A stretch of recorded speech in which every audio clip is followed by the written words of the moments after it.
అందరికీ నమస్కారం. ఈరోజు గణపవరం మండలం కాసిపాడు గ్రామంలో పంచకావ్య తయారు అవుతుంది సార్.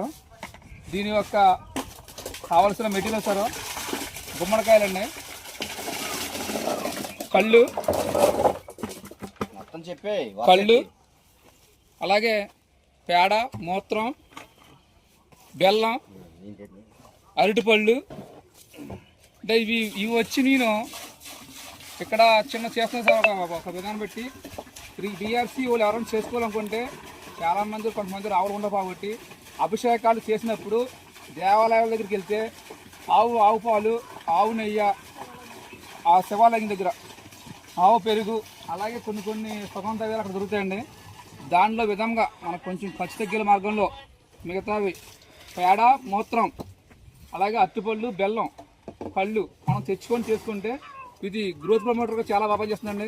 వరిలో కాకుండా ఆకుకూర మొక్కలు కానీ, పళ్ళ చెట్లు పూత మీద కానీ, కూరగాయ మొక్కలు పూత మీద కానీ దీని యొక్క ప్రభావం చాలా అధికంగా ఉంటుంది. దయచేసి ఎవరైనా కానీ పంచకావ్య చేసే విధానం ఉంటే కనుక చేసుకోనుకుంటే కనుక రేపు రాబోయే నెలలోని శివరాత్రి సందర్భంగా అభిషేకాలు చేస్తారు శివుడికి.